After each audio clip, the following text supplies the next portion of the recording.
पहले सुन लो आज का हमारा टारगेट, डेप्रिसिएशन खत्म, फिर बिल ऑफ एक्सचेंज, फिर बीआरएस।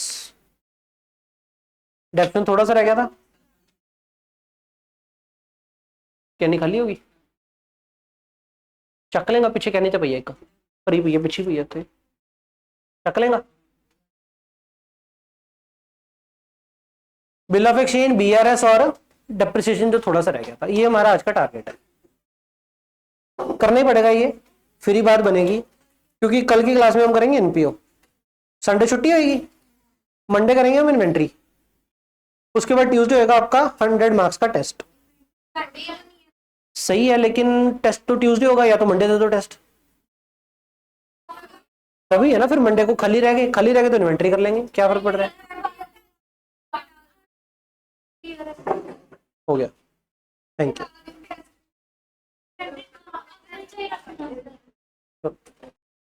सुन लिया आपका, सुन लिया आपका, बाकी बाद में देखेंगे। टेस्ट में 100 नंबर लेके करोगे क्या? एक क्वेश्चन ऐसा होना चाहिए ना जो नहीं आता हो।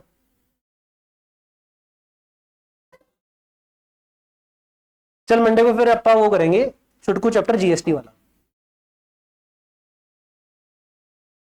पावांगे। डेप्शन चैप्टर पेज नंबर कितना आता है यार?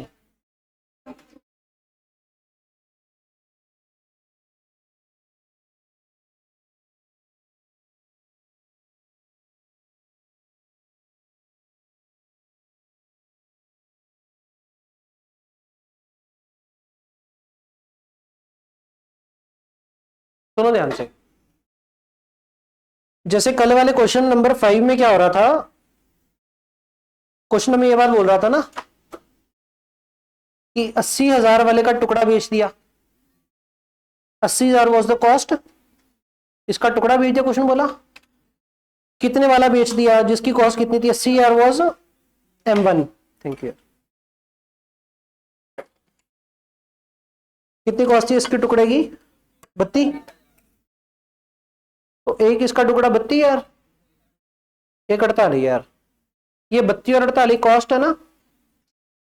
ठीक, तो अंशिका कह रही है कि सर अगर आपको इस 80 के मगर आपको प्रोविजन की वैल्यू पता हो, कितनी कर ली थी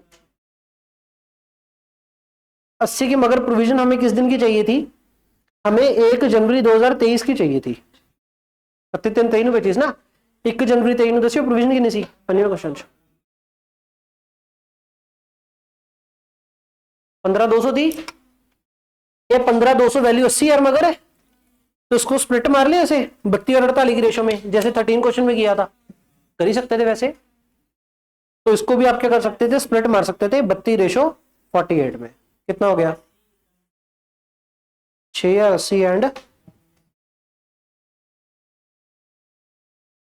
ऐसे अगर स्प्लिट मारते तो आपके पास नेटबुक वैल्यू, ये प्रोविजन 1/1/23 की है, तो नेटबुक वैल्यू 1/1/23 की आ जाती, कितनी कितनी 25,920 थे 48 38,880, ऐसे कर सकते थे स्प्लिट मार के। ठीक है, एक कंडीशन है, ये कब यूज कर सकते हैं, जब यह पूरा 80 वाला एसेट इंक्लूसिव ऑफ दोनों टुकड़े 32 भी 48 भी, सारे एसेट सेम डेट खरीदया हो। क्योंकि अगर सेम डेट खरीदे है फिर ही डेप्रिसिएशन बराबर बराबर पीरियड दी लगी हुई है, अगर बराबर पीरियड दी लगी हुई है फिर ही स्प्लिट मार सकते हो। तो ये कंडीशन है। 5वें क्वेश्चन में आप ऐसा कर सकते थे, 13 क्वेश्चन में ऐसा कर सकते थे, जो कि हमने किया था। इसके अलावा अगर 9th क्वेश्चन की बात करें, तो 9th क्वेश्चन की कहता भी मशीनरी अकाउंट देता 1/4/2021 था। बच्चे गलती करते हैं, 9th क्वेश्चन पेपर में आया, बच्चे स्प्लिट मारने बैठ गए इसको। मई 24 में आया था पेपर में, जून 24 के पेपर में बच्चे इसको स्प्लिट मारने बैठ गए। उसको कौन बताया कि भाई इस क्वेश्चन में कहां पे दिया है कि सारी मशीन बराबर खरीदी है, 80,000 वाली बराबर खरीदी है, हमने ही तो शुरू की थी 80,000 की खरीद के। 13 क्वेश्चन में दिया हुआ था बराबर खरीदी है, 9वें क्वेश्चन में दिया नहीं हुआ, तो कैसे मान लेंगे बराबर खरीदी है। मतलब इस क्वेश्चन में आपको दिया हुआ है कि टोटल मशीन की कॉस्ट कितनी है, 12 लाख, और आपको 12 लाख की मगर प्रोविजन कितनी दी है? 4 पैंट। एक टुकड़ा बेचा हमने मशीन का जिसकी कॉस्ट कितनी है? अगर ये 2 लाख तो बाकी 10 लाख। इसको हम 2:10 में नहीं बांट सकते। क्यों? क्योंकि ये 2 लाख का एसेट और ये 10 लाख का जरूरी नहीं है कि सेम डेट खरीदा हो। ठीक है ना? तो दोनों के अड्ड पीरियड डेप लगी है, तो अड्ड पीरियड डेप लगी है, 2:10 में नहीं बांट सकते। तो रेशो में कब बांट सकते हैं? जब सेम डेट खरीदा। और रेशो में कब नहीं बांटना? जब सेम डेट, जब पता ही नहीं कि सेम डेट खरीदा कि नहीं, तब नहीं बांटना। ठीक है? तो इस केस में आप क्या करोगे? अगर ये सेम डेट को खरीदे हैं तो ऐसे स्प्लिट मार दो 32:48 में। अगर सेम डेट को नहीं खरीदे तो ऐसे तो स्प्लिट मार नहीं सकते हम। तो हम क्या करेंगे? 2 लाख के ऊपर आप वर्किंग नोट बनाओगे कि कब खरीदी थी, कब से कब तक की डेप, ऐसे घटा घटा के। तो यहां से डेप निकालोगे, यहां से प्रोविजन माइनस करोगे, बैलेंस प्रोविजन यहां से माइनस करेंगे, आपके पास नेट बुक वैल्यू आ जाएगी दोनों की। बात समझ में आ गई? ठीक है जी। इस बात का ध्यान रखना। क्या चीज? कि अगर पता हो सारे एसेट सेम डेट खरीदे तो कॉस्ट की रेशो में स्प्लिट मार दो। अगर आपको नहीं पता कि सेम डेट खरीदे तो आप ऐसे स्प्लिट नहीं मार सकते। तो क्या करना पड़ेगा? एक टुकड़े की वर्किंग नोट बनाओ, डेप निकालो, डेप निकाल दी टोटल, ये प्रोविजन कटा दो, बकाया प्रोविजन 465 माइनस ये वर्किंग नोट से फिगर, ये वाली प्रोविजन आ जाएगी। कम करेंगे तो नेट बुक वैल्यू आ जाएगी दोनों की। डाउट क्लियर है अंशिका? यही बात थी, बहुत इंपॉर्टेंट पॉइंट है ये। अब आते हैं अपना कल वाले कंसेप्ट की नोटिंग कर लिया आपने? बुक ऊपर करियो, नोटिंग कहां पे करी है? बुक ऊपर करो, नोटिंग कहां पे करी है? जल्दी। सारी क्लास में नहीं की थी? पनिशमेंट 4:30 बजे जाओगे। क्यों नहीं करी? 4 बजे, 4 बजे क्लास ओवर होगी, 4 बजे के बाद करोगे। कल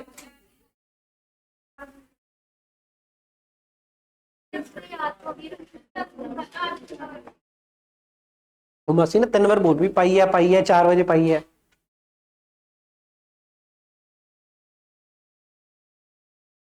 कुछ भी, लाइक एनीथिंग। सुनो, देखो यशवी तेरा ये डाउट क्लियर हो गया तो इसका, तो वही मैंने कहा था घर पे जाके क्लियर होगा, अभी ताजा नहीं होता एकदम से। किधर की नोटिंग? नोटिंग क्या होगी? ये रही।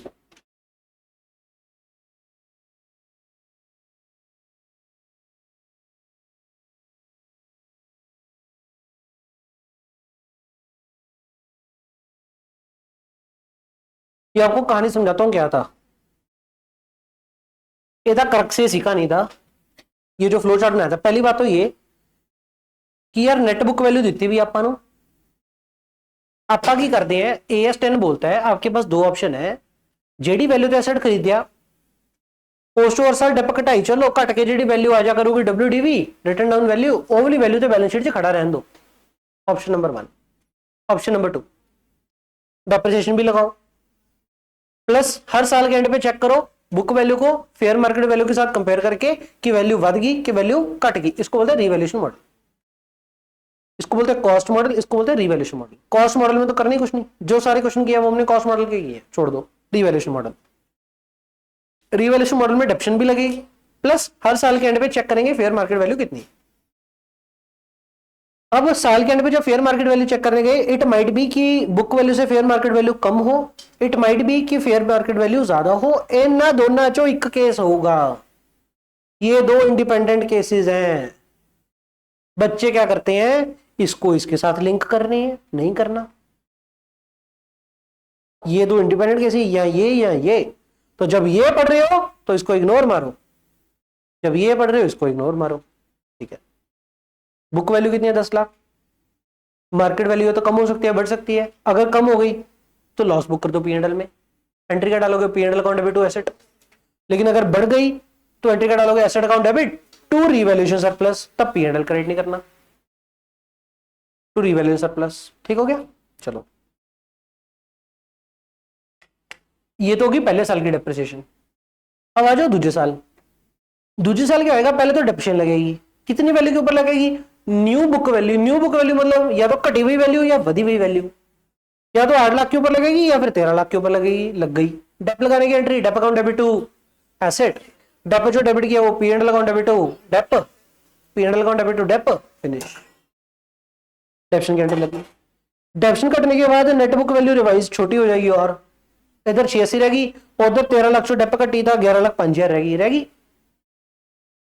अब फिर से सुनो, पहली बात तो जब ये देख रहे हैं तो इसको इग्नोर मारना है। चलो 6,80,000 की बात करो। अब दूसरे साल के एंड पे बुक वैल्यू हमारी कितनी है, 680। फिर से दूसरे साल के एंड में से दो केस निकलेंगे, या तो वैल्यू और कट होगी या वध होगी। जब आ देख रहे हैं फिर इन्हें इग्नोर मारो, जब आ कर रहे हैं फिर इसको इग्नोर मारो। समझ में आई बात। वैल्यू कितनी है, 680, या तो वैल्यू कट जू। अगर वैल्यू कट गई तो फिर तुम ये चेक करो पहला की किया आप, पहले भी लॉस आया था, पहले लॉस आया तो P&L में डाला था, अब फिर से लॉस आ गया, फिर से P&L में डाल दो, फिर से एंट्री आएगी P&L account debit to asset. लेकिन अगर वैल्यू बढ़ गई, अब सुनो ध्यान से, ये केस क्रिटिकल है, ये केस क्रिटिकल है जहां पे गलती होने का चांस है। इसमें क्या हो रहा है कि पहला अपनी वैल्यू घटी सी, जो तो वैल्यू घटी सी आप P&L लॉस बुक किया सी, अब वैल्यू बढ़ गई, अब गेन आ रहा है ना। AS10 बोलता है कि जितना पहले लॉस आपने P&L में बुक किया था, मतलब P&L खर्चा बुक किया सी, जितना खर्चा बुक किया सी उन्ना हुन ऐत की इनकम बुक करो। पहले P&L में लॉस कितना बुक किया था, 2 लाख का, कैसे पता लगा, ये वाला। कई बच्चे इसमें डेप जोड़ने की कोशिश करेंगे, नहीं मेरे डेप अड है, रीवैल्यूएशन लॉस कितना बुक किया था P&L, 2 लाख, पिछले साल P&L में 2 लाख डेबिट किया था ना, तो पहले तो P&L में 2 लाख क्रेडिट करो, जो तो वैल्यू बढ़ूगी गेन होगा। तो पहला 2 लाख P&L में क्रेडिट करने का, जो बकाया रह गया वो रीवैल्यूएशन सरप्लस में जाने का। कंसेप्ट क्या है कि जो पहले किया है उसको पहले रिवर्स करो, बाद में नया करेंगे। नया क्या करना होता है, गेन आएगा तो सरप्लस, लॉस आएगा तो P&L, ये ताजा काम है। तो ताजा काम बाद में करेंगे, पहले क्या करना है, जो काम पहले किया उसको रिवर्स करो। बात समझ में आ गई ये वाला केस। अब आ जाओ इधर, पहले साल में क्या हुआ था, वैल्यू बढ़ी थी, रीवैल्यू सरप्लस पाया सी। हुण दूजी बारी अगर वैल्यू घट जे तो पहले P&L डेबिट करना, पहले अगर रीवैल्यू सरप्लस की अमाउंट पड़ी तो पहले सरप्लस डेबिट करो, फिर P&L डेबिट करांगे। तो जो वैल्यू होर बढ़ जे, पहला भी सरप्लस पाया सी, हुण फिर रीवैल्यू सरप्लस में ले जाओ, फिनिश। तो कंसेप्ट मैंने आपको लिखवा दिया था कि अगर इफ रीवैल्यूएशन लॉस है तो पहले क्या करोगे, अगर सरप्लस के लेवल में कोई फिगर पड़ी है तो पहले वो डेबिट करो, बकाया P&L डेबिट करो। और अगर रीवैल्यूएशन गेन आ रहा है तो क्या करोगे, पहले अगर P&L में लॉस बुक किया तो पहले P&L में क्रेडिट करो, बकाया रीवैल्यूएशन सरप्लस में डालो, फिनिश। ये कंसेप्ट मेन है, ये उसकी एक एग्जांपल है, इसके बेसिस पे 2 क्वेश्चन 19 और 20 हो जाएंगे। ठीक है। इसके अलावा कल मैंने जो 2 क्वेश्चन करवाए थे सम ऑफ ईयर डिजिट मेथड वाले, सम ऑफ ईयर डिजिट वाले क्वेश्चन हो गए घर पे, किया था कुछ, पक्का किया था। उसमें करना क्या था, बेसिकली जितने साल होंगे उतने प्लस कर दो एलिमेंट्स, आपके पास टोटल टुकड़े निकल आएंगे, कितने करने हैं, पहले साल में सबसे ज्यादा, दूसरे साल में 1 कम, तीसरे साल में 1 कम, चौथे साल में 1 कम। पहला काम आएगा उसमें बीडी निकालना। बीडी कैसे निकालेंगे, जितने साल बीत गए उन्ने टुकड़े प्लस डेप्रिशिएबल वैल्यू, मतलब cost minus scrap value divide by total टुकड़े इनटू मूरले जेडे साल टप गए उधर टुकड़े। ठीक है, ये क्या आ जाएगी, टोटल डेप्रिशिएशन जितनी लग चुकी है, कॉस्ट माइनस ये टोटल डेप आपके पास क्या आ जाएगा, बीडी। करंट ईयर की डेप लगा देंगे, सीडी आ जाएगा, सेल वसूल हो जाएगा। सम ऑफ ईयर के बाद हमने किया था यूनिट्स ऑफ प्रोडक्शन मेथड, या कितने घंटे चलेगी या ऐसा कुछ, या कितने टन मिनरल ऑयल निकालेंगे क्वेरी लीज में से, है ना। ऐसे वाले क्वेश्चन में क्या करते हैं, पहला तो ये कटो खर्चा बुक कितना करना है। खर्चा कितना बुक करना होता है आपने, कॉस्ट माइनस स्क्रैप वैल्यू।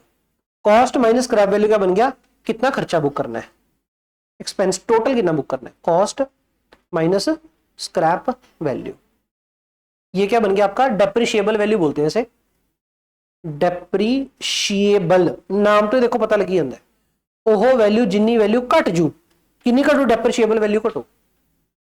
जिन्ना खर्चा बुक करना है टोटल डिवाइड बाय क्या करना है, एसएलएम मेथड कहता है भी भाई बराबर दी लाइफ कर लो, एसएलएम मेथड बोलता है। सम ऑफ ईयर बोलता है भाई जिन्ने साल है ना उतना प्लस कर लो, वो टोटल कर लो sum of year, sum of year. और ये दूसरे क्या बोलते हैं, तो ये चेक करो भी ये जेडी मशीन है ये कितने साल चलू। या फिर एग्जांपल के लिए आपको बात बताता हूं, जब लैपटॉप आता है ना तो लैपटॉप की ना कंपनी बताती है कि ये हिंज कितनी बार ओपन क्लोज हो सकते हैं।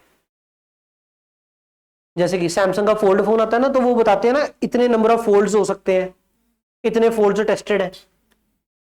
सुना ये बात कि नहीं होता, होता है ऐसे। फ्लिप फोन आते थे ओपन वाले तो फिर बोलते थे कितने बार ओपन हो सकता है। हर एक चीज की ऐसे लाइव बताते हैं। जैसे हिंजेस आते हैं, हिंजेस की बताते हैं कि कितनी बार ओपन क्लोज है, कितनी बार ऐसे चलेंगे ओपन क्लोज। तो ये लाइव बता दी, इन टर्म्स ऑफ ईयर्स नहीं, इन टर्म्स ऑफ काम आउटपुट। ठीक है जी। अब क्वेश्चन ये जो आपको ये एक्टिविटी है कुछ भी बता सकता है, इट कैन बी घंटे, it can be output, it can be number of fold, number of open, कुछ भी बता देगा। तो टोटल लाइफ बताएगा कितने घंटे चल सकते हैं, तो डिवाइड बाय वो टोटल वाली फिगर। किसी भी साल की डेप निकालनी होगी तो उस साल में कितनी बार खोल दिया, number of opens in a year, तो एक साल का खर्चा निकल आएगा। सॉर्ट है जी। तो कल वाले कुछ क्वेश्चन हमने ऐसे किए थे। चले आगे, समझ में आ गई बात क्या बोला मैंने, हो गया। कर क्यों रहे हैं, आपके दादाजी ने जमीन खरीदी थी 10,000 में, आज उसकी वैल्यू कितनी होगी, बहुत ज्यादा। बैलेंस शीट में 10,000 में खड़ी रहने, सोना ही लगेगा ना। एक्चुअल में एसेट कितना ज्यादा है, लेकिन अगर 10,000 पे रहेगी, बैंक के पास जाओगे, बैंक में लोन दे दे, बैंक का 10,000 की क्या ही लोन मिलेगा जा, लेकिन आपको पता है कि उसकी वैल्यू 1 करोड़ है, तो 1 करोड़ पे खड़ी करनी चाहिए, दैट्स वाई रिवैल्यूएशन कर रहे हैं। या फिर ये तो एक वैल्यू, एक एग्जांपल होगी कि वैल्यू ऊपर चलेगी। Example 2, mister Rana Kapoor, yes bank का मालिक, यस बैंक का मालिक। तो बेसिकली राणा कपूर की बात नहीं करते, मेरी ही एग्जांपल ले लो बेवकूफ की। क्यों बोला मैं ऐसे, यस बैंक कभी कभी 400-450 पे होता था, तो लेट से मैंने कि 450 पे शेयर लिए होंगे, 450 पे अगर मैंने 100 शेयर लिया था, ठीक, तो 45,000 इन्वेस्ट किया था रुपीज, तो बैलेंस शीट में एसेट कितने में खड़ा होगा, investment account debit to bank 45,000। लेकिन आज यस बैंक का शेयर कितने का है, 12 रुपए का, तो कितनी वैल्यू उसकी 1200, क्या 45,000 खड़ा रहने, अगर 45,000 खड़ा रहेगा तो जो मेरी बैलेंस शीट पढ़ रहा होगा उसको एक मिथ क्रिएट करके देगा कि यार इसके पास तो एसेट ही बहुत बड़े हैं, एसेट लेकिन मिट्टी है, तो खर्चा बुक करना ही चाहिए ट्रू एंड फेयर प्रेजेंटेशन के लिए। चलो पूछा करो क्यों, क्यों क्यों क्यों, अगर पूछने लग गए ना यार, और अगर क्यों समझ में आने लग गए, चीजें सही बताता हूं इजी हो जाएंगी कैश करनी, रिटेन करनी।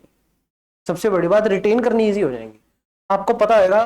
प्लस आपको जब क्वेश्चन करते रहोगे ना तो आपको दिखने लगा नहीं यार ये सेंस नहीं बननी, कुछ गलत लग रहा है, थोड़ा दिमाग आए चलने लग जू। फिर तुम क्वेश्चन करते करते अगर गलत जाओगे ना, थोड़ा पता लग जू नहीं यार लगता गलत हो गया, लगन लग जू गलत, दिखने लग जू भी यार ये तो इलॉजिकल हो गया।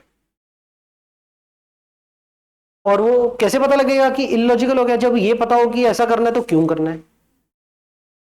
तो क्यों बहुत बढ़िया क्वेश्चन है। प्लस अगर क्यों का बारे में पता है तो जब मर्जी जिस मर्जी के साथ डिबेट कर सकते हो, सही है। अदरवाइज मेरे कल क्वेश्चन कट सकते हो, किसी ने गल नहीं कर सकते, क्वेश्चन निकल आएंगे, आंसर हो जाएंगे, नंबर आ जाएंगे, डिबेट नहीं कर सकते। और एट दी एंड कोई भी तुरता फिरता आपको बोल के चला जाएगा ये तो किताबी कीड़ है, ਇਹਦਾ की है, पढ़ने वाले बच्चे की मिट्टी पलीत, होता है ऐसे स्कूल में। अब मुंडे उनके ही दिंदे कदे कदे, थोड़ी देर पहले ही बोली पई सी है, सारा दिन लगे रहने। तो बेसिकली अगर आपको क्यों के जवाब पता है ना, जब मर्जी जिस मर्जी के साथ डिबेट कर सकते हो। स्वाद तो फिर ही है ना यार, पढ़े और कोई ऐसा भी बोल के चला जाए तो क्या फायदा, मेहनत भी करी लेकिन किसी से बहस भी ना पाए तो क्या फायदा।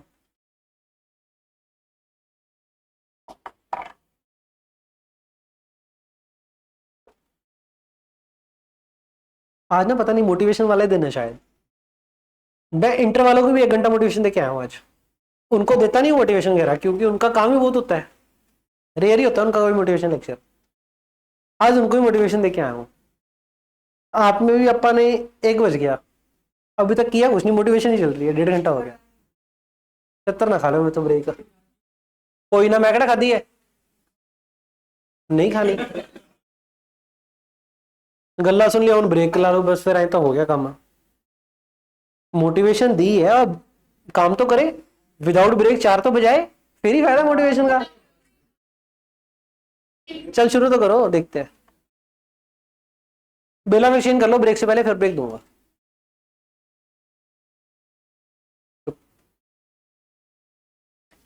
अब आ जाओ आगे, ध्यान से सुन लो। बचपन में सुना आपने अकाउंटिंग पॉलिसी, सुना ये अकाउंटिंग एस्टिमेट? नहीं सुना? आपने वो कंसेप्ट सुना है, प्रिंसिपल ऑफ कंपेरेबिलिटी? कंपेरेबिलिटी को क्या बोलते थे? कंसिस्टेंसी। सुना है प्रिंसिपल ऑफ कंसिस्टेंसी? क्या होता है ये?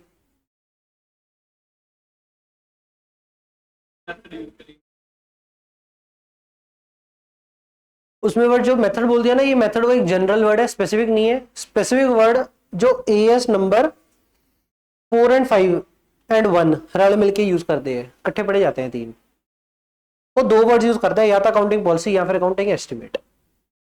वर्ड मेथड इनली कोई वर्ड नहीं है, इनली वर्ड 2 ही है। और जो एएस में लिख दिया वो लॉ है, जो लॉ है वो सतवचन है, बस यही है। तो कंसिस्टेंसी कंसेप्ट ये बोलता है अकाउंटिंग पॉलिसीज, एस्टिमेट नहीं, अकाउंटिंग पॉलिसीज। अकाउंटिंग पॉलिसी जो एंटिटी ने एक बार चूज कर ली, उसको हर साल वही फॉलो करता जाए। अगर वो अकाउंटिंग पॉलिसी चेंज ही नहीं करनी, क्या नहीं करना। कंसिस्टेंसी कंसेप्ट क्या बोलता है? अकाउंटिंग पॉलिसी एक एंटिटी ने जो अडॉप्ट कर ली, उसको हर साल सेम ही फॉलो करे, चेंज ना करे। एग्जाम्पल के लिए क्यों ऐसा आया कि चेंज ना करे? एग्जाम्पल के लिए लिफो, फीफो, वेटेड, क्या ये 3 तरीके हैं इन्वेंट्री की वैल्यूएशन करने के? और हमने इन्वेंट्री चैप्टर किया था तो हमने देखा था ना कि लिफो, फीफो और वेटेड में तीनों में क्लोजिंग स्टॉक की वैल्यू अलग अलग आती है। ठीक हो गया? अब मेरी बात सुनो, लेट्स से इधर भी स्टॉक कितने था, मतलब इधर नहीं, साल 2021, 22, 23 बिजनेस एंटिटी के फाइनेंशियल सारे सेम थे, कट कॉपी पेस्ट। हाइपोथेटिकल समझाने के लिए चीज समझो, ये इकोनॉमिक्स में जो बोलते हैं ना, क्या होता है वो,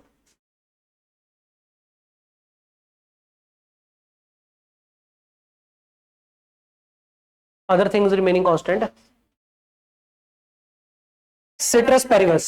सिट्रस पेरिबस इकोनॉमिक्स से जी गल करते हैं ना भी, सिट्रस पेरिबस मतलब सारी चीज़ों को एक बार कांस्टेंट मान लो, सिर्फ ये चीज चेंज करो, वो चीज़ां स्टडी के लिए जरूरी है। हुण मैं भी तुहानूं हाइपोथेटिकली वही गल कर रहे हैं भी फाइनेंशियल स्टेटमेंट के सारी एलिमेंट्स 2021, 2022, 2023 जमा सेम मान के चलो, तो उस कहने सर ले अजम्पशन देखियो कितनी बेकार सी अजम्पशन डाली, प्रैक्टिकली ऐसा थोड़ी होएगा। मेरे को भी कोई कह सकता है कि सर प्रैक्टिकली ऐसा थोड़ी होगा, 21, 22, 23 सारा कुछ सेम होगा, पर कंसेप्ट को समझने के लिए करना पड़ेगा ना, फिर ही कंसेप्ट समझोगे, नहीं समझ नहीं आना। तो इकोनॉमिक्स की अजम्पशन लगती है कि प्रैक्टिकली ऐसे होता ही नहीं है, लेकिन फिर चीज समझोगे नहीं, चीज समझ ही नहीं आनी, तो हाइपोथेटिकल रखते हैं जान के। तो 2021, 22, 23 मान के चलो ट्रेडिंग पीएनएल की सारी आइटमें सेम है, ठीक, एंड यूनिट्स भी क्लोजिंग स्टॉक दे सेम है, 2 लाख यूनिट, 2 लाख यूनिट ते 2 लाख यूनिट, पर किसे साल ला लिया लिफो, किसे साल ला लिया फीफो, तो किसे साल ला लिया वेटेड। आपको ये तो पता था ना जो हमने शीट बनाई थी कि लिफो, फीफो, वेटेड में क्लोजिंग स्टॉक का जो प्राइस होएगा वो वेरी कर जाएगा, ठीक, कर गया वेरी। इस साल में 40, इस साल हमने मेथड चेंज कर दिया, उसके वजह से 45 आ गया। डाटा सारा सेम सी, trading PNL, balance sheet, trading PNL की सारी आइटमें सेम थी, मेन तो ट्रेडिंग पीएनएल ही होता है, ट्रेडिंग पैनल की सारी आइटमें सेम थी, क्लोजिंग स्टॉक के यूनिट्स भी सेम थे। हमने क्या किया, सिर्फ प्राइस मेथड चेंज कर दिया। मेथड चेंज करने से क्लोजिंग स्टॉक की वैल्यू फर्क आ गई, और अगर क्लोजिंग स्टॉक वैल्यू ज्यादा आ गई तो बैलेंस शीट में एसेट ज्यादा और ट्रेडिंग में क्रेडिट ज्यादा। और अगर ट्रेडिंग में क्रेडिट ज्यादा हो गया, क्या प्रॉफिट बढ़ गया पिछले साल से? एक्चुअल विच क्वांटिटी तो सेम ही है। अगर एक्चुअल विच लिफो मेथड ही लाया होंदा तो हो सकता रेट 40 ही आंदा, फिर प्रॉफिट वाधा ना दिखता। तो कुल मिलाकर के एक्चुअल दे विच आपां प्रॉफिट कोई नहीं वधाया, आपां सिर्फ मेथड चेंज करके ही प्रॉफिट वधा लिया। वाह वाह वाह वाह। तो लोगों को विंडो ड्रेसिंग, तो लोगों को झोल डाल सकते थे हम ऐसे। दैट्स वाई इन्होंने ये प्रिंसिपल ही बना दिया कि एक बार जो चीज फॉलो कर ली फिर हर साल वही फॉलो करनी है, चेंज नहीं। बात समझ में आ गई? नींद आ गई जशमीत को, चपकी ला गया थोड़ी। This is your consistency concept, consistency principle. बात समझ में आ गई? अब बात सुनो कि अकाउंटिंग पॉलिसी को ना एएस मैंने बोलता है कि चेंज ही नहीं करनी, कभी चेंज ही नहीं करना। ਜਿਹੜੀ ਚੀਜ਼ਾਂ ਨੂੰ ਲਾਅ ਚਾਹੁੰਦਾ ਵੀ ਚੇਂਜ ਨਾ ਕਰਨ, ਉਹ ਚੀਜ਼ਾਂ ਨੂੰ ਲਾਅ ਬੋਲ ਦਿੰਦਾ ਅਕਾਊਂਟਿੰਗ ਪਾਲਿਸੀ। ਪਰ ਜਿਹੜੀ ਚੀਜ਼ਾਂ ਲਾਅ ਕਹਿੰਦਾ ਵੀ ਯਾਰ ਚੇਂਜ ਕਰ ਲੈਣ ਤਾਂ ਵੀ ਕੋਈ ਦਿੱਕਤ ਨਹੀਂ ਹੈ, ਅਸੀਂ ਅਲਾਉ ਕਰਦੇ ਚੇਂਜ ਕਰਨਾ, ਤੰਗ ਨਹੀਂ ਕਰਦੇ, ਉਹਨਾਂ ਚੀਜ਼ਾਂ ਨੂੰ ਬੋਲ ਦਿੰਦੇ ਆ ਅਕਾਊਂਟਿੰਗ ਐਸਟੀਮੇਟ। जी भी जैसे कि method of depreciation, method of depreciation सरकार कहती है कि यार ये हो सकता है भी स्टार्टिंग ਦੇ ਵਿੱਚ ਬੰਦੇ ਨੂੰ ਲੱਗਿਆ ਵੀ ਯਾਰ ਮੈਂ एसएलएम ਲਾ ਲੈਣਾ, ਪਰ ਬਾਅਦ ਚ ਸੁਰਤ ਆਈ ਵੀ ਯਾਰ एसएलएम ਸਹੀ ਨਹੀਂ ਹੈ, ਆ यूनिट ऑफ प्रोडक्शन मेथड ਜ਼ਿਆਦਾ ਵਧੀਆ ਹੈ। ਜਿਹੜੇ ਸਾਲ ਆਊਟਪੁੱਟ ਜ਼ਿਆਦਾ ਉਸ ਸਾਲ ਖਰਚਾ ਜ਼ਿਆਦਾ, ਜਿਹੜੇ ਸਾਲ ਆਊਟਪੁੱਟ ਕਮ ਉਸ ਸਾਲ ਆਊਟਪੁੱਟ ਖਰਚਾ ਘੱਟ, ਆ ਜ਼ਿਆਦਾ ਵਧੀਆ। ਤਾਂ ਕਿਸੇ ਬੰਦੇ ਨੂੰ ਅਗਰ ਬਾਅਦ ਸੁਰਤ ਆਵੇ ਤਾਂ ਬਾਅਦ ਚ ਵੀ ਸਹੀ ਕਰ ਲੈ, ਅਲਾउड है। ठीक है, तो अगर अकाउंटिंग एस्टीमेट चेंज होए, चेंज मतलब एसएलएम तो आप डेप जा रहे हैं, ठीक है, या फिर अकाउंटिंग एस्टीमेट लाइफ ਤੁਹਾਨੂੰ ਲੱਗੇ ਪਹਿਲਾਂ ਐ ਲੱਗਦੀ ਸੀ 10 ਸਾਲ, ਪਰ 3 ਸਾਲ ਬਾਅਦ ਪਤਾ ਲੱਗਿਆ ਨਹੀਂ ਹਲੇ 10 ਸਾਲ ਤਾਂ ਹੋਰ ਚੱਲ ਜੂ, ਤਾਂ ਟੋਟਲ 13 ਹੋ ਗਈ ਲਾਈਫ ਚੇਂਜ। ਜਾਂ ਰੈਜ਼ੀਡੂਅਲ ਵੈਲਿਊ ਪਹਿਲਾਂ ਐ ਲੱਗਦੀ ਸੀ 4 ਲੱਖ ਵਟਿਆ ਜਾਊ, पर 2-3 साल लग पता लग गया ना ਇਹਦਾ ਕੀ ਵਟਿਆ 20,000 मसन में वटिया जाऊगा, तो स्क्रैप वैल्यू का चेंज होना, ये सब चेंज इन एस्टिमेट है। और जो चेंज इन एस्टिमेट होते हैं एएस उसको फ्रीली चेंज करने को अलाउ करता है। एएस कहता है यार जो मर्जी चेंज कर लो, कोई दिक्कत नहीं। एएस बोलते हैं कि अगर आप ये एस्टिमेट चेंज करोगे ना तो जेडी फ्यूचर की डेप कटोगे नवे तरीके ना कट लियो, नवे एस्टिमेट। इसको बोलते हैं प्रोस्पेक्टिव इफेक्ट। प्रोस्पेक्टिव इफेक्ट मतलब पीछे जो हो गया उसको भूल जाओ, जो फ्यूचर में करोगे वो नए तरीके से कर लेना, फिनिश। लेकिन अकाउंटिंग पॉलिसी के लिए एएस बोलता है कि वैसा चेंज ही नहीं करनी यार। लेकिन चलो सुनो मेरी बात, एग्जांपल बताता हूं।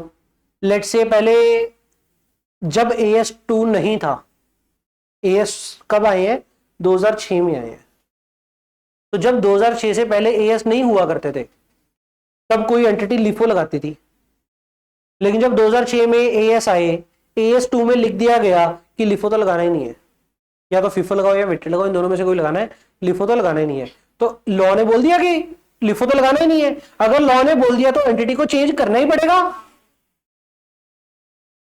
तो वैसे तो लॉ बोलता है कि आपने अकाउंटिंग पॉलिसी चेंज ही नहीं करनी, लेकिन साथ में लॉ ये भी बोलता है कि वैसे तो चेंज नहीं करनी, लेकिन कर लेना अगर कोई लॉ कहता है, अगर कोई अकाउंटिंग स्टैंडर्ड कहता है।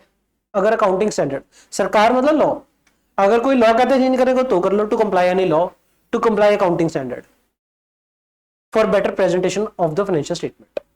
इन 3 केसेस में अकाउंटिंग पॉलिसी को चेंज किया जा सकता है। ठीक, चलो, लेकिन एक कंडीशन है, अगर चेंज किया तो इसका इफेक्ट रेट्रोस्पेक्टिव देना पड़ेगा।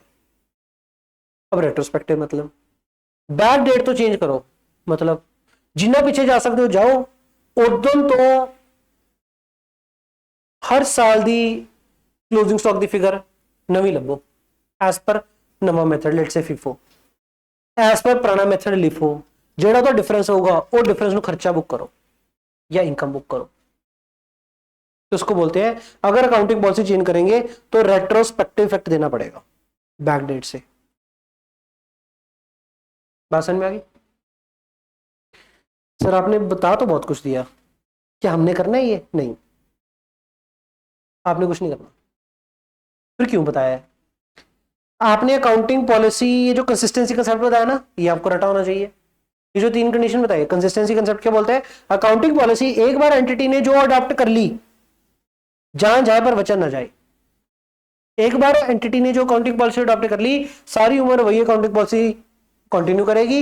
एंटिटी अकाउंटिंग पॉलिसी चेंज नहीं कर सकती, क्योंकि कंसेप्ट ऑफ कंसिस्टेंसी बोलता है। However, accounting policy can be changed in 3 scenarios. कौन to comply law, to comply AS for the better presentation of the financial statement.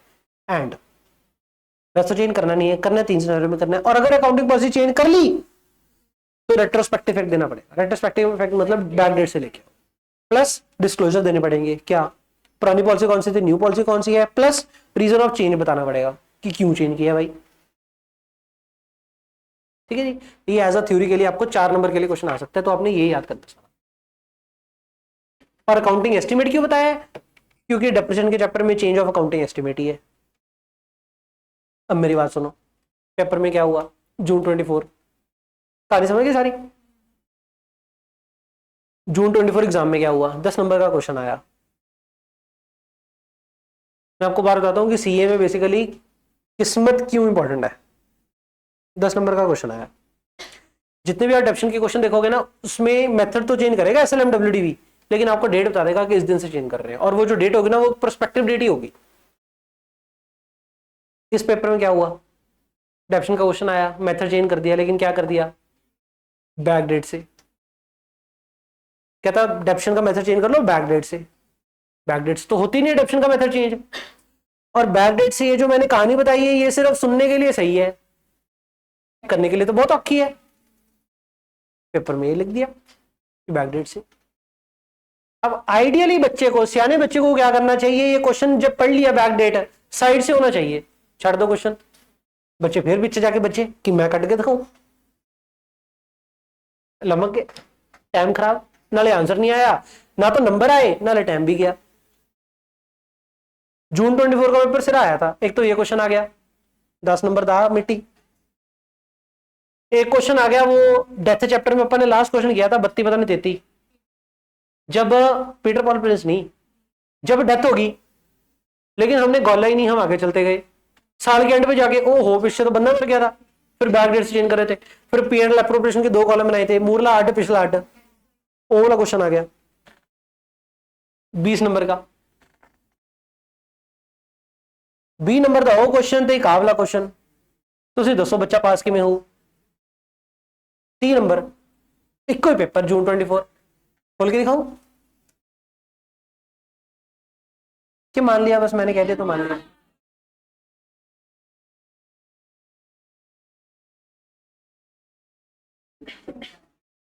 हाँ जी, ये देखो जून 24 एग्जामिनेशन,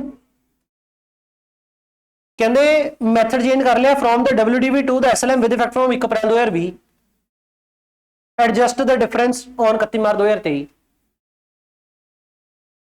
ਤੇ ਆ ਸਾਲ ਕਿੱਥੋਂ ਚੱਲੇ 1 ਅਪ੍ਰੈਲ 2022, 1 ਅਪ੍ਰੈਲ 2022 ਦਾ ਆਪਾਂ ਨੂੰ 972 ਦੀ वैल्यू ਦਿੱਤੀ हुई है, 1 अप्रैल 22 चेंज कर लिया बैक डेट तो। इसके आंसर में ऐसे ने पता क्या किया, कहते ये तो बैक डेट से चेंज होता ही नहीं है, कहते इसको आपने 1 अप्रैल 20 नहीं, इसको 1 अप्रैल 22 पढ़ना चाहिए था। इसके आईसीए ने सोल्यूशन दिए 3,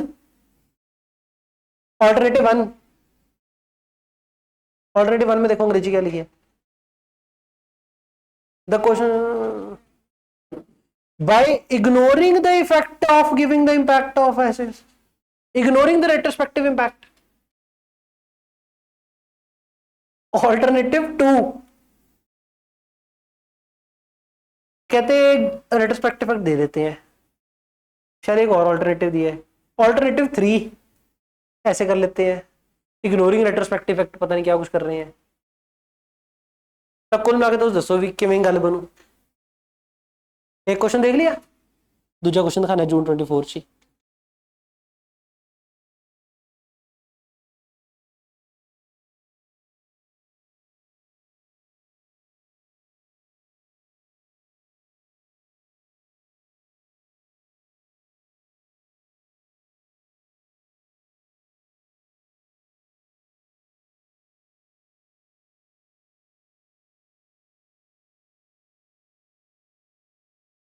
ये जून 24, वो इसमें क्यों नहीं मिला मुझे? फिर वो मई 23 था, जून 23 सी फिर। नहीं इसमें नहीं था, वो जून 23 में था। फिर तो ठीक है, क्योंकि दोनों क्वेश्चन अगर एक ही पेपर में आ जाए फिर गए।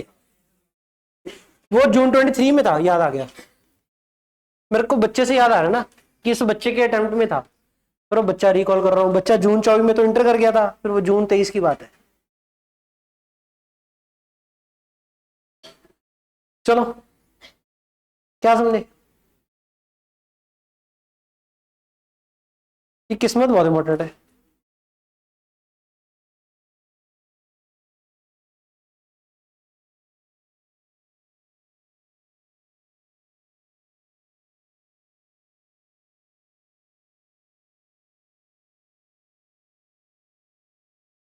किसने कहा सेम आएगा? मैंने कब कहा था? पागल हो गया हो? नहीं, कई बार सुनने सुनाने में गलती हो जाती है। मैंने ये बताया था, अगर आप प्रोविजन के लेजर के साथ क्वेश्चन करो या विदाउट प्रोविजन लेजर करो तो आंसर सेम आएगा। एसएलएम और डब्ल्यूडीबी और यूनिट ऑफ प्रोडक्शन मेथड और सम ऑफ यूनिट मेथड, सब में अलग अलग आंसर्स आएंगे। क्या कर रहा है युवराज ये फोन पे है?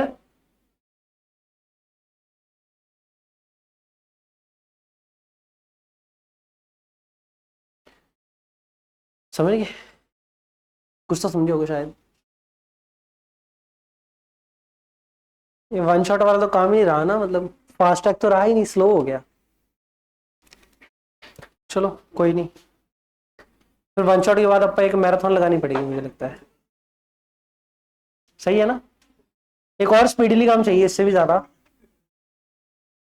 इसके और मैराथन डालेंगे। हो गया आपका? अब मैं बोलूं?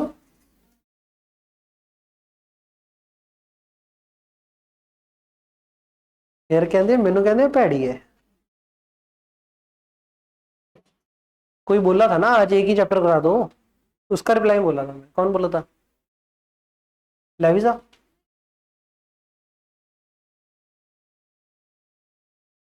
ठीक है फिर, ठीक है, नहीं बोली तो हमने कौन सा डांग मार दी। देखो ये question number 23। Hello, change of method of accounting estimate का चेंज अंग्रेजी लिख ली थी ना कल।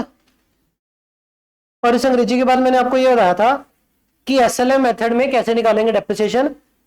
जेडी पे value plant and machinery ledger च पई वो वैल्यू माइनस जेडी हुण अपन ਨੂੰ रिवाइज कराया वैल्यू लगन लगी डिवाइड बाय रिमेनिंग आज तो बाद कितनी लाइफ पई है। ये क्या निकलेगा न्यूमरेटर में कि टोटल हुण कितना खर्चा बुक करना है डिवाइड बाय कितने साल आज करना है। फिनिश। 23वां क्वेश्चन देखो। 23वें क्वेश्चन में क्या हो रहा है, कहता अंशुल, पहले तो रिक्वायरमेंट क्या है, प्लांट एंड मशीनरी अकाउंट मांग रहा है फॉर द ईयर 31 दिसंबर 2019। तो ये रहा आपका प्लांट एंड मशीनरी अकाउंट। अच्छा मेरी बात सुनो, 31/12/19 के लिए मांगा, मतलब 1/4/18 से लेके 31 ना ना ना ना 31/12 है ना, तो 1/1/19 से 31/12/19। अब मेरी बात सुनो, क्वेश्चन ने मांगा सिर्फ आपसे plant and equipment account,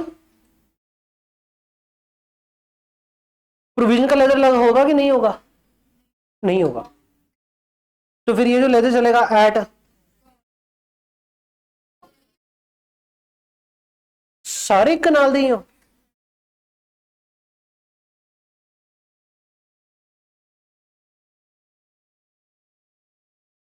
net book value पे चलाना है।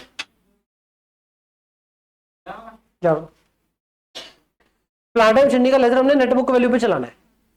शॉर्ट हो गया? तो अब आपको क्वेश्चन बोल रहा है कि बिजनेस कब कमेंस किया, कहते हैं 1 जनवरी 2015। When they purchase a plant and equipment for 7 lakh, ठीक है जी, they adopted a policy of charging depreciation at 15% on the WDV method over the years the purchase of plant have been as follows। मतलब एक 15 ਨੂੰ ਲਿੱਤਾ ਹੋਊਗਾ, ਉਦੋਂ ਬਾਅਦ 16 ਨੂੰ ਲਿੱਤਾ ਸੀ, ਉਦੋਂ ਬਾਅਦ 19 ਨੂੰ ਲਿੱਤਾ ਹੈ। ਆਪਾਂ ਖਾਤੇ ਕਦੋਂ ਤੋਂ ਬਣਾਣੇ ਹੈ? 31 12 19 ਦੇ ਲਈ ਬਣਾने मतलब 1 1 19 तो बनाने हैं। जेड़ा एसेट था हुने खरीदे है इसका तो इधर टू बैंक ही करेंगे और जो बाकी रह गए इसका BD 2 BD M1 2 BD M2 2 bank M3 1 1 19 7 lakh तो कॉस्ट है। कॉस्ट घटा घटा के नेटबुक वैल्यू लभांगे। नेटबुक वैल्यू क्यों ढूंढ रहे हैं क्योंकि कला प्लांट मशीनरी अकाउंट मांगा प्रोविजन तो अकाउंट मांगा ही नहीं है। तो चलो वर्किंग नोट में 1 1 15 को खरीदा था कितने में खरीदा था मेथड कौन सा फॉलो कर रहे थे ठीक है। अब नीचे बढ़िए एक बार कहते on 1 1 19 it was decided to change the method of depreciation. Method change हो रहा है लेकिन कब चेंज हो रहा है 1 1 19 से और अपन ने भी खाता कब से बनाना है 1 1 19 से। तो कुल मिला के prospective effect backdate effect prospective और डेप्रिसिएशन में कुछ भी चेंज हो तो प्रोस्पेक्टिव ही होता है रेट्रोस्पेक्टिव तो होता ही नहीं है। अगर क्वेश्चन में रेट्रोस्पेक्टिव आ भी जाए क्वेश्चन छोड़ के आ जाना। अगर कोई टीचर अगर कोई बंदा ये रेट्रोस्पेक्टिव वाला करवाए तो उसको क्या कि एएस पढ़ के आ भाई लोग करवाते हैं ऐसे वही रेट्रोस्पेक्टिव कराई जा रहे हैं है ही नहीं यार सिस्टम। एएस पढ़ के आओ एएस कहता है कि रेट्रोस्पेक्टिव होता ही नहीं है। एएस बोलता है कि अकाउंटिंग एस्टिमेट मानेंगे अगर चेंज ऑफ ये होएगा तो रेट्रोस्पेक्टिव वाला कोई भी क्वेश्चन आपको करने की लोड़ नहीं है चीज ही है रेट्रोस्पेक्टिव। तो हमने करना क्या है 1 1 15 को कॉस्ट कितनी है इतनी 1 1 19 से चेंज करेंगे कोई बात नहीं लेकिन 31 12 18 तक तो WDV लग रही थी तो कट आउट है -15% कितना रह गया बस सीधा -15% कटा के दस दो 595 ये आ गया 1 1 16 फिर से घटा दो 15% 1 1 17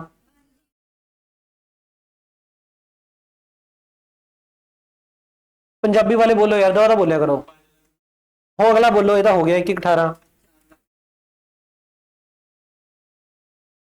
899 888 1 1 18 आ गया 15% और घटाओ 3.404 1 1 19 आ गया ये वाली वैल्यू उठाकर इधर के लेके आओ 3.404 समझ में आ गया। उसके बाद एक और मशीन खरीदी है कब खरीदी है 1 1 16 को खरीदी है कितने में खरीदी है तो 1 1 16 कितने में 1.5 लाख में क्या करना है इसमें से 15% घटाओ कितना रह गया कितने वैल्यू आ गई 1 1 17। एक काम करना अभी ये 1.5 जरूर लिखना कुछ और करो ना करो 1.5 जरूर पाओ क्वेश्चन गलत नहीं होगा एटलीस्ट -15% करो कितनी वैल्यू आ गई 1,08,300 फिर क्या करेंगे 15% और घटा दो क्या आएगा 1 1 19 की वैल्यू कितनी आ गई कितना 92,119 आ गया उठा लो इधर उठा लिया। 2 बैंक 1 1 19 को खरीदी थी अपन ने मशीन 2 लाख में यहां से स्टार्ट हो गया क्वेश्चन।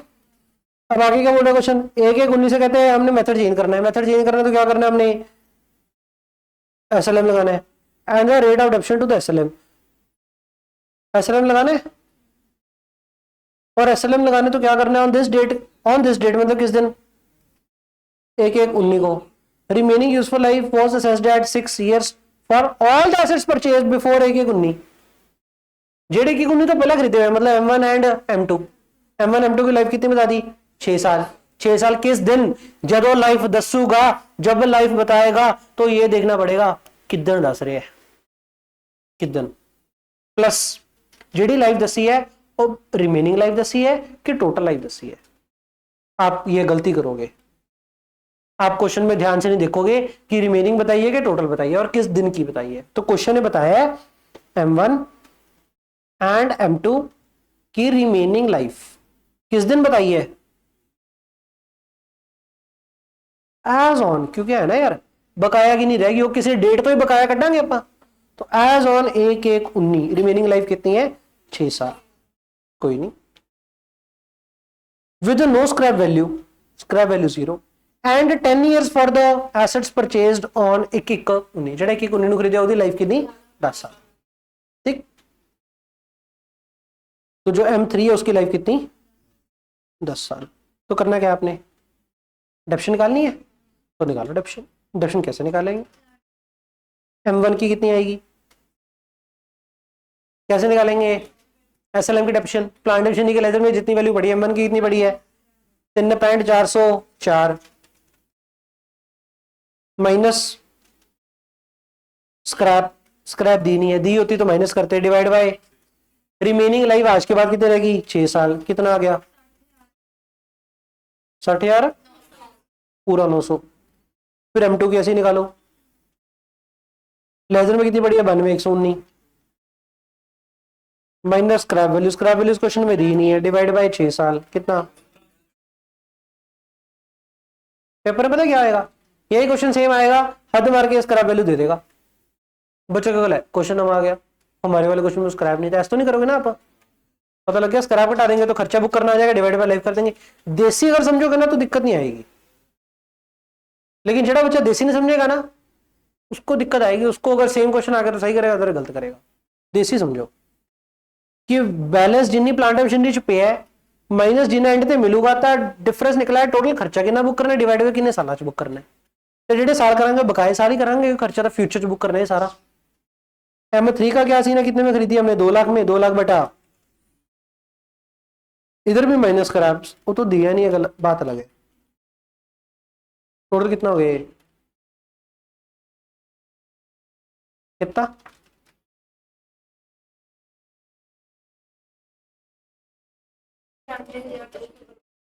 96,200, डेप्शन की एंट्री हुई, depreciation account debit to asset किस दिन 31/12/19 बाय डेप्रिसिएशन 96।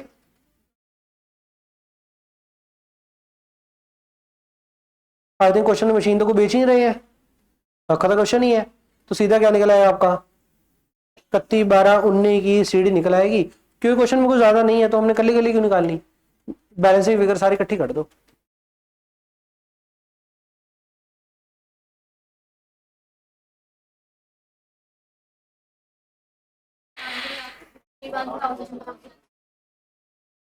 सत्तर,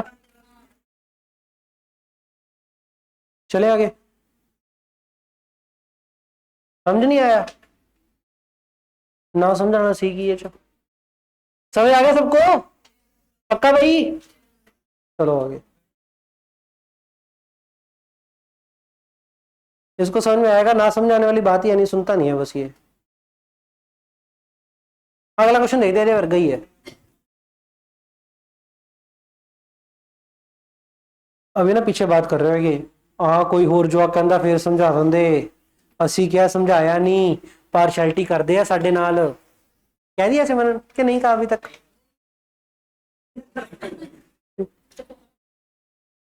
कहता मशीन परचेज्ड ऑन फॉर 1,30,000 और 1 अप्रैल 19, क्वेश्चन अपने तो खाते कितने मंगे ने, मैं मूझ बने समझा रहा हूँ, लिख के नहीं करा रहा, ध्यान सुन लेना।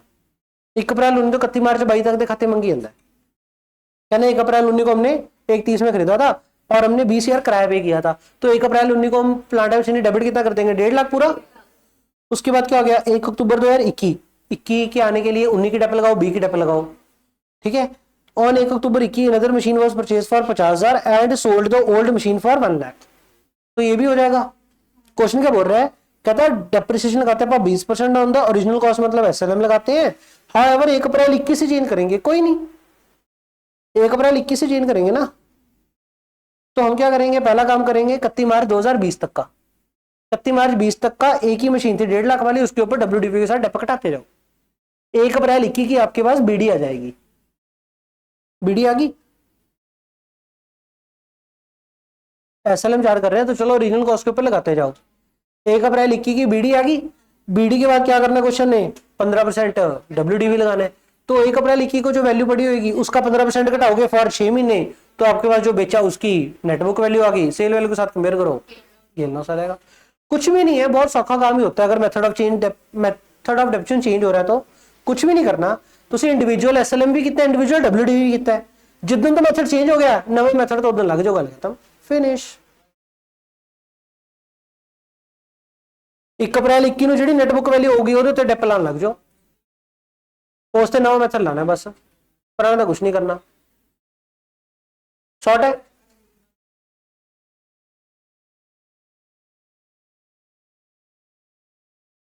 7 जनवरी 2015 दी है ना लिखा हुआ है।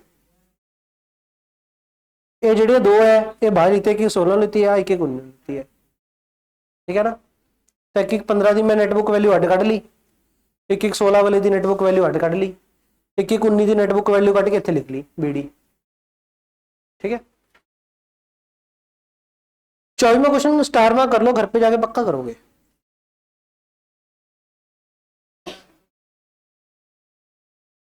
चले आगे 25वां क्वेश्चन।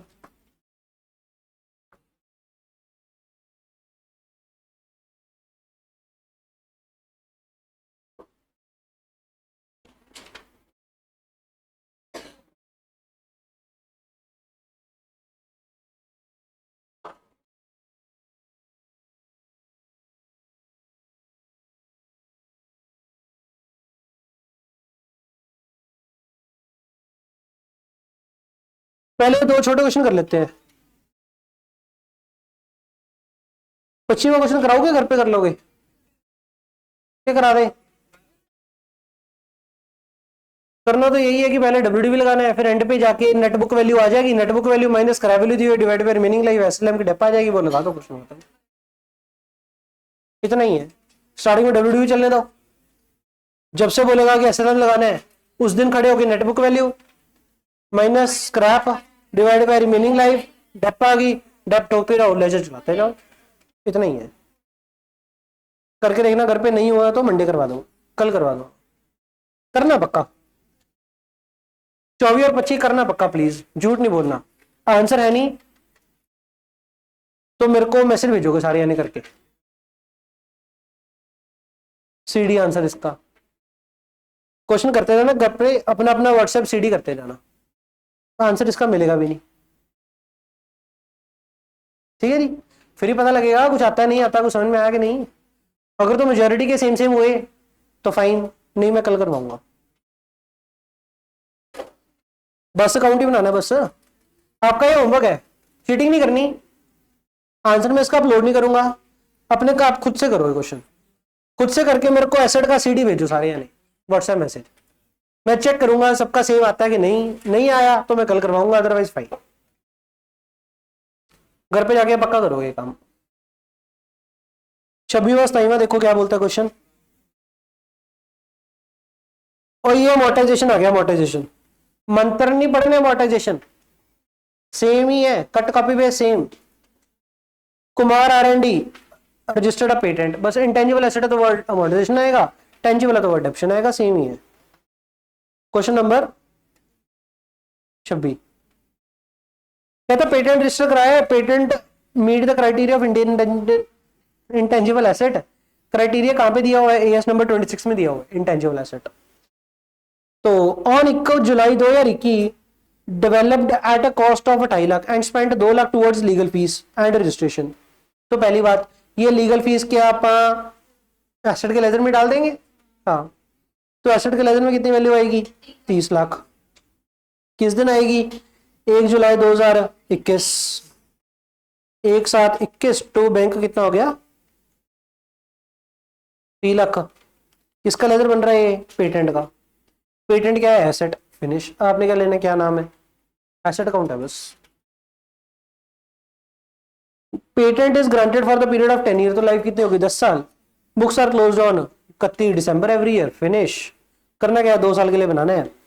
तो पहली डेप्शन कब लगेगी, 31/12/21। SLM मेथड में डेप कितनी होती है per annum, 30 lakh divide by 10 year तो कितनी होगी per annum, 3 lakh. 3 lakh per annum है, मतलब कितने टाइम की है, 12 महीने की।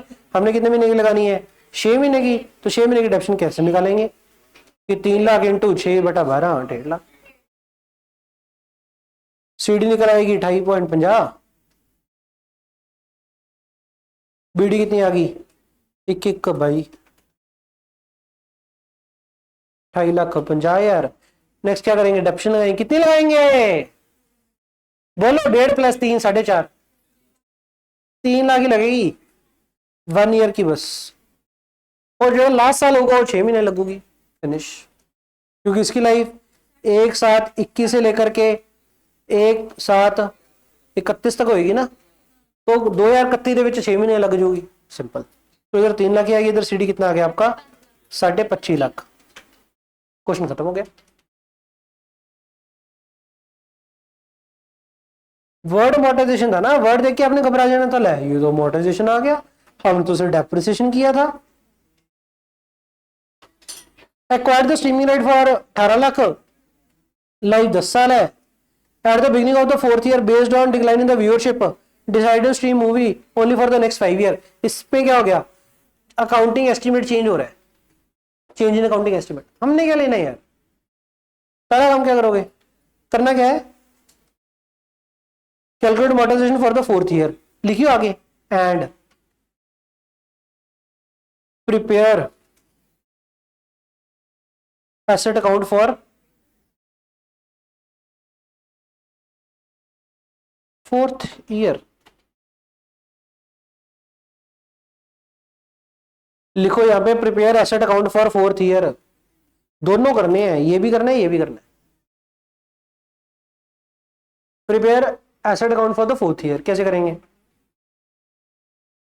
ये आपका व्यूअरशिप राइट अकाउंट आ गया, राइट अकाउंट या viewership account, basically asset account है आपका। एसेट अकाउंट हमने किस साल के लिए बनाना है, 4th ईयर के लिए। तो यहाँ पे जो बीडी लिखेंगे कौन से लिखेंगे, 3 साल की डेप कटने के बाद। कॉस्ट कितनी है, डेप पर एनम कितना है,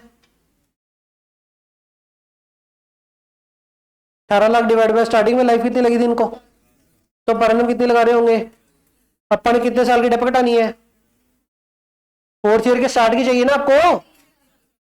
net book value at year 4 start, तो 3 साल की डेप कटाएंगे, 5 लाख 6 लाख कटाया था, 12 लाख 60,000,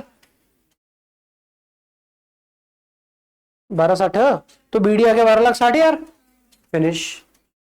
अब क्या बोल रहा है, at the beginning of year 4, चौथे साल के स्टार्ट पे, बेस्ड ऑन इनको लग रहा है व्यूअरशिप घट गई, लोग ओटीटी की तरफ शिफ्ट हो गए, तो मूवी सिर्फ स्ट्रीम कर पाएंगे for the next 4 years only, next 5 years only. तो करना क्या है, एसेट द लेजर जिन्नी नेटबुक वैल्यू पई है किन्नी 12,60,000 माइनस स्क्रैप वैल्यू अगर कोई हो, डिवाइड बाय रिमेनिंग लाइफ कितनी है 5 साल, कितना हो गया,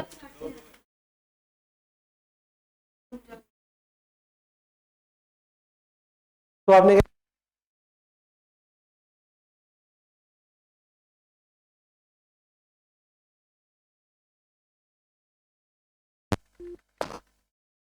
चार्ज नहीं है, 252 क्या 252 क्या है, चौथे साल की डेप्रिसिएशन, इसी को बोलते हैं अमोर्टाइजेशन। क्वेश्चन की रिक्वायरमेंट ये थी बस, लेकिन हमने एक एक्स्ट्रा काम कर दिया, बाय लिख दोगे यहाँ पे अमोर्टाइजेशन, ऊपर भी क्या लिखना चाहिए था, अमोर्टाइजेशन, वो तो हमसे गलती